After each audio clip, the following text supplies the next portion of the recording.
É chegado o reino. Salmo 23. Uma visão profética do reino. Quem não conhece esse famoso salmo, o Salmo 23, muito lembrado nos momentos difíceis, traz tanto consolo para nós, a palavra de Deus, ela é viva, e ela pode sim ter várias aplicações, inclusive essa que eu acabo de comentar. O que eu queria provocar agora era uma visão profética acerca desse salmo tão maravilhoso. Então a gente vai começar agora a detalhar e estudar versículo por versículo para ver o que é que o Senhor pode nos falar através disso. O Senhor é meu pastor. Assim começa esse famoso salmo com essa frase que já fala tanto para nós. Eu vou trazer o texto de Jeremias 31, que fala também a respeito desse pastoreio. Sendo que como não havia essa divisão entre capítulos, inicialmente, eu vou começar pelo último versículo de Jeremias 30, que fala assim: no fim dos dias entendereis isso. Então, isso fica como uma chave para a gente tentar fazer alguns links do que eu vou trazendo agora. Então, o Jeremias 31:3, ele fala assim: com amor eterno te amei e com benignidade te atraí. O 10 fala: aquele que espalhou Israel o congregará e o guardará como pastor ao seu rebanho.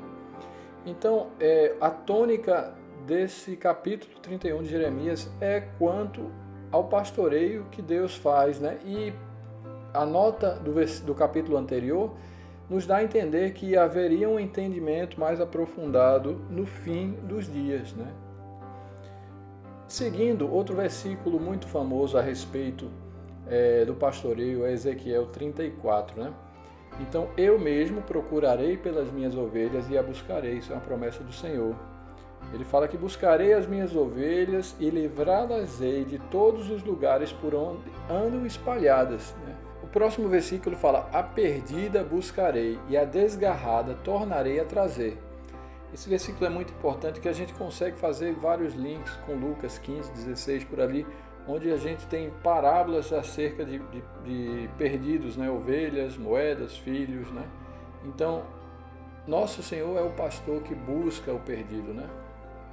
Em Isaías 40 também a gente vê que, como pastor, apacentará o seu rebanho entre os seus braços e recolherá os cordeirinhos e os levará no seu regaço, as que amamentam guiará suavemente. Veja que delicadeza, que cuidado o pastor vai conduzir o seu rebanho, E como não lembrar João 10, que Jesus fala, eu sou o bom pastor. O bom pastor dá a sua vida pelas ovelhas, E Lucas, o resgate da ovelha perdida, E achando-a, põe sobre os seus ombros jubiloso. Esse é o nosso pastor do Salmo 23. O segundo ponto fala acerca de verdes pastos e águas tranquilas. O mesmo texto de Ezequiel que a gente leu anteriormente também cita: em bons pastos as apacentarei e pastarão em pastos gordos nos montes de Israel. Jeremias 31 também fala: guiarei aos ribeiros de água por caminho direito. Nesse último texto aqui de Apocalipse, ele fala: e mostrou-me o rio puro de água viva, claro como cristal, que procedia do trono de Deus e do Cordeiro.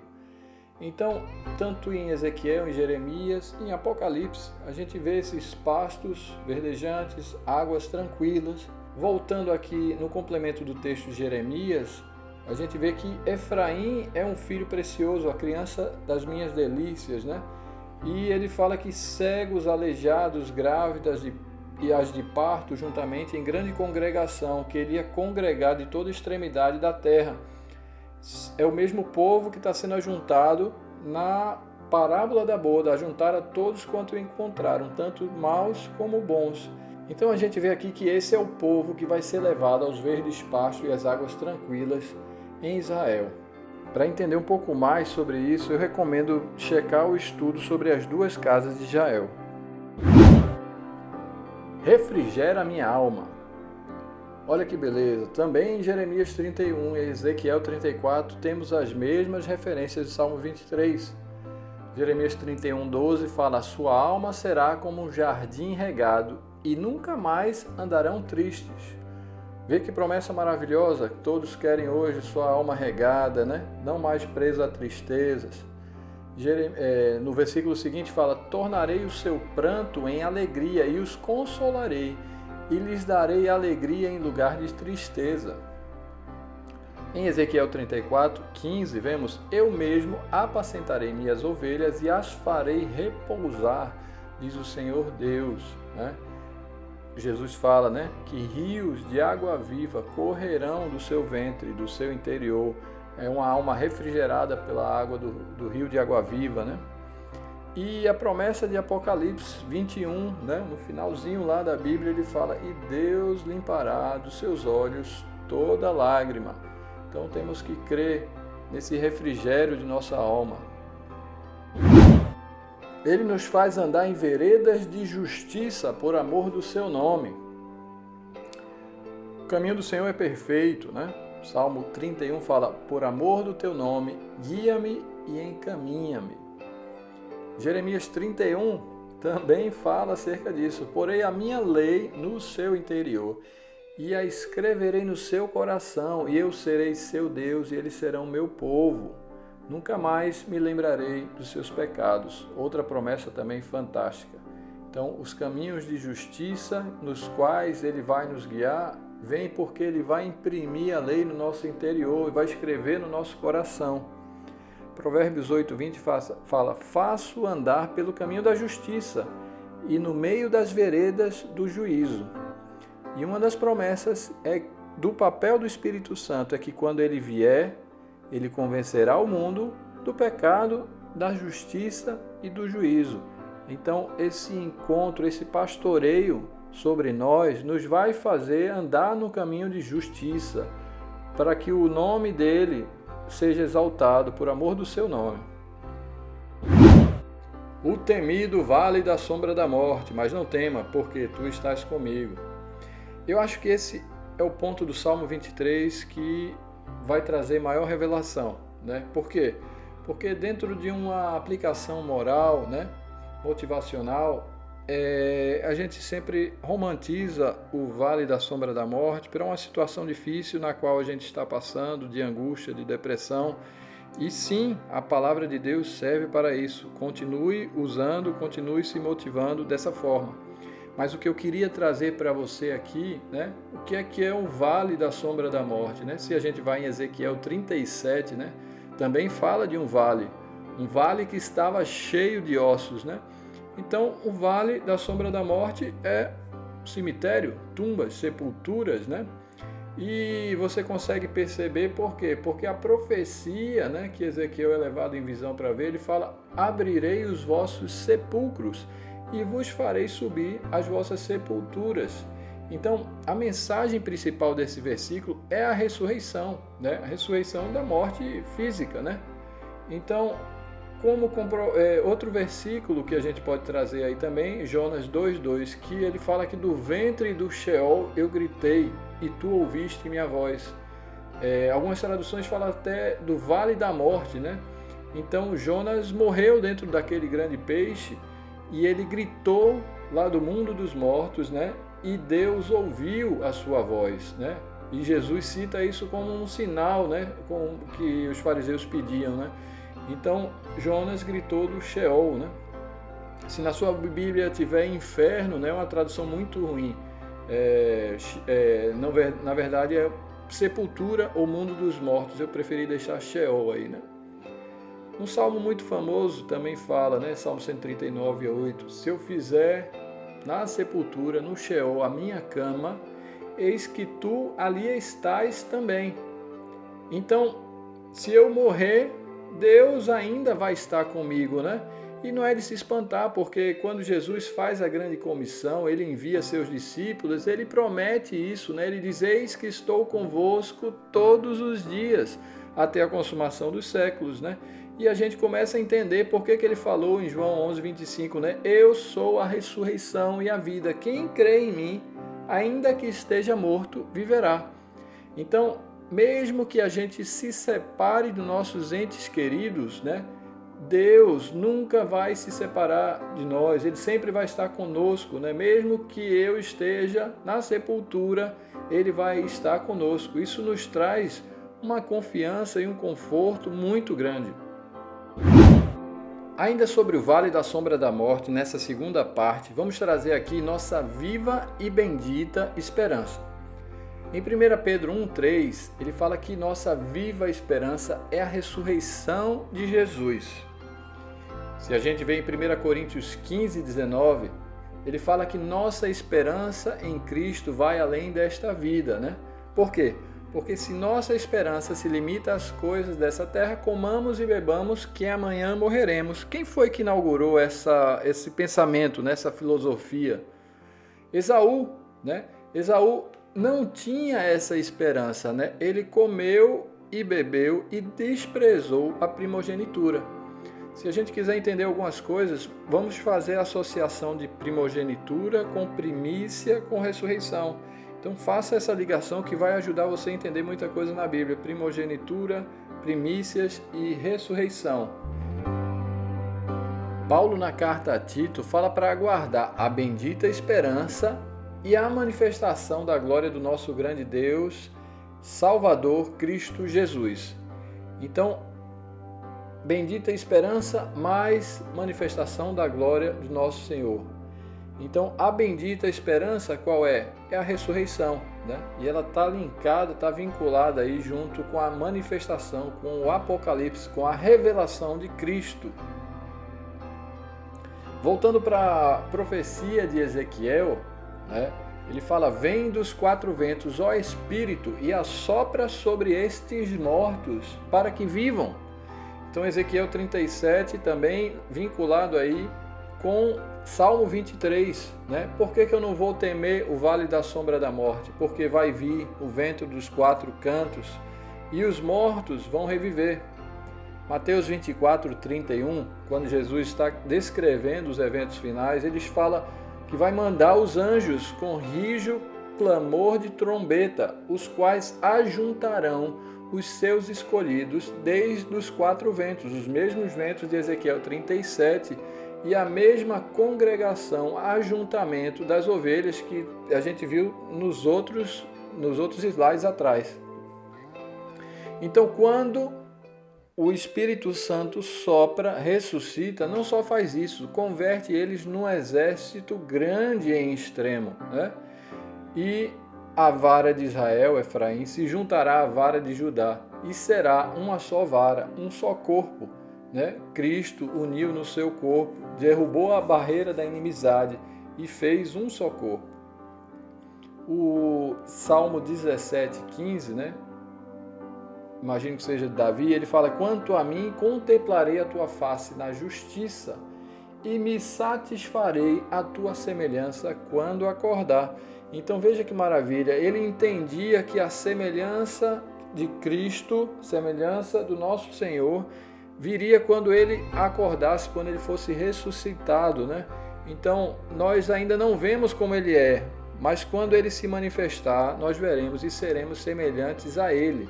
Então, essa é a nossa viva e bendita esperança, a ressurreição de Cristo, que garante a nossa ressurreição. Na terceira tela sobre esse mesmo assunto, no Vale da Sombra da Morte, a gente tem o texto de Paulo aos Tessalonicenses dizendo que os ignorantes não têm essa esperança quanto aos mortos, quanto aos que dormem, né? Então, ignorante não é só no sentido de não ter entendimento, mas de ignorar isso, ignorar esse evento, né? Hebreus 2,15, aleluia, ele nos livrou não só da morte, mas também do medo da morte. Por quê? Porque Jesus já venceu a morte e nada nos separará do amor de Cristo, nem a morte. 1 Tessalonicenses 4,15 fala que pela palavra do Senhor, né, ele fala acerca do arrebatamento dos santos. Então ele vai começar pela palavra do Senhor. Voltando para Ezequiel 37, quando Ezequiel é levado e Deus fala para ele: profetiza, ó filho do homem, né? Não entendo que o filho do homem seja Ezequiel, mas Ezequiel estava representando aquele que é o filho do homem, né? Então, Jesus é aquele que vai dar a palavra pela qual os mortos vão ressuscitar, né? João 10:16, né, do Bom Pastor, ele fala: ouvirão a minha voz, e haverá um rebanho e um pastor, as duas varas de Efraim e de Judá juntas com um só cabeça e pastor e bispo de nossas almas, Jesus Cristo. Bem-aventurado e santo aquele que tem parte na primeira ressurreição. Aleluia, eu quero fazer parte dessa primeira ressurreição. Então, isso muda a nossa perspectiva quanto ao medo, quanto à morte, né? Por exemplo, se eu for levado aí de roupinha laranja aí, né? E aquela faca toda tortinha assim, colocar no meu pescoço e eles falarem alguma coisa aí de uma língua que eu não entendo, né? Insinuando que eu quero que se eu não negar a Cristo, eu serei morto, né? E aí eu vou olhar e vou dizer: eu já morri com Cristo e agora eu vou ressuscitar com Cristo. Aleluia! Porque não tememos a morte. Nós fomos livres do medo da morte. Eu queria só fazer um complemento que não está na tela aqui, mas Abraão, ele creu na promessa do Senhor ao ponto de que ele acreditava que Deus podia levantar o seu filho dos mortos. Então, a fé de Abraão, na qual nós somos filhos, está incluído como chave mestre não só a obediência e a peregrinação dele, mas a fé de que Deus é poderoso para ressuscitar dos mortos e cumprir suas promessas sobre nossas vidas, né? E ele profetizou para o seu filho que Deus proveria para si um cordeiro. E aleluia! O cordeiro que tira o pecado do mundo foi imolado e hoje nós nos juntamos, fomos participantes da sua morte através do batismo e seremos participantes da ressurreição, como levantamos das águas. Eis aí a vara e o cajado do Salmo 23. Também temos referência disso no texto base que estamos usando para comparar Jeremias 31. Fala assim: castigaste-me e fui castigado, como novilho ainda não domado, converte-me e converter-me-ei, porque tu és Senhor, meu Deus. Provérbios 20:30 fala: os vergões das feridas são purificação dos maus, como também as pancadas que penetram até o mais íntimo do ventre. Apocalipse 3:19 fala: eu repreendo e castigo a todos quantos amo. Sê, pois, zeloso e arrepende-te.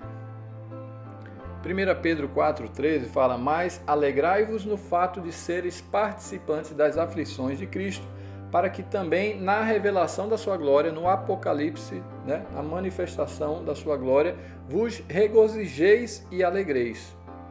Então, esse sofrimento, ser participante do sofrimento de Cristo, está incluído perseguição também, não somente o cuidado de Deus e a correção. Mas o que eu queria salientar aqui é que aquele mesmo pastor que vai lá, né, que tem em Efraim, né, como a criança das delícias, que carrega no colo com cuidado, né, como quem carrega quem está amamentando, esse mesmo pastor também nos corrige, também nos conduz à justiça através da sua disciplina. E não podemos esquecer, pois isso é bíblico, isso faz parte do conselho de Deus para nós. Eis que no Salmo 23 chegamos à mesa preparada na presença dos inimigos, né? A mesa preparada. Prepara-me uma mesa. Mateus 22:4, na parábola das bodas, fala: eis que tenho o meu jantar preparado, né? Ó a mesa preparada aí, os meus bois e cevados já mortos, e tudo já pronto, vinde à boda. Então a festa já está pronta, faltam apenas os convidados. Lucas 15:6 fala: e chegando a casa, convoca os amigos e vizinhos, dizendo-lhes: alegrai-vos comigo, porque já achei minha ovelha perdida. A celebração do encontro da ovelha perdida acaba em uma mesa de jantar com amigos. Isso está na parábola da ovelha perdida. Na dracma perdida, a gente também vê a mesma coisa. E achando a dracma, convoca as amigas e vizinhas, dizendo: alegrai-vos comigo, porque já achei a dracma perdida. Lucas 15:23, né? O encontro do filho perdido, o pai fala: e trazei o bezerro cevado, e matai, e comamos, e alegremos-nos. Então, no nosso encontro com Cristo, vai haver uma celebração que vai comemorar aí essa união, o resgate do que estava perdido. E vejam quem que vai servir, né? Lucas 12:37 fala assim: quando o Senhor vier, se cingirá e os fará sentar à mesa, e chegando-se, os servirá. Veja que honra, sermos servidos pelo Senhor na sua mesa. Aleluia! Unge-me a cabeça com óleo e meu cálice transborda. Unção com óleo na cabeça e cálice transbordante. Temos dois textos quanto à consagração contra a unção, em 1 Samuel, né, e outra em Reis. 1 Samuel fala sobre a consagração do próprio Davi, né? Então Samuel tomou o chifre do azeite e o ungiu no meio dos seus irmãos. E desde aquele dia em diante o Espírito do Senhor se apoderou de Davi. Então a unção do óleo não só trazia a autoridade de rei, né? Mas também a plenitude do Espírito Santo, né? O próximo versículo fala: e toma o vaso de azeite e derrama-o sobre a sua cabeça e dize: assim diz o Senhor, ungi-te rei sobre Israel. Então a consagração de um rei através da unção na cabeça e assumindo, né, esse reinado. E precisam de tronos, né? Então Apocalipse 24 fala: e vi tronos e assentaram-se sobre eles e foi-lhes dado o poder de julgar. Então o Salmo 23 descreve esse momento onde o seu povo está sendo consagrado para o reino, né? E o cálice transbordante, né? Vamos ver o texto muito interessante, Mateus 26:29, Jesus falando: e digo-vos que desde agora não beberei deste fruto da vide, até aquele dia em que eu beba novo convosco no reino do meu Pai. Então Jesus está aguardando esse momento de entregar, de beber conosco esse cálice. E esse cálice é transbordante, né? Dai e dá-se-vos-á, dado, boa medida, recalcada, sacudida e transbordando, né? Então ele não quer dar pouquinho vinho, né? Ele vai querer dar uma medida transbordante. E essa é a descrição que a gente vê no Salmo 23.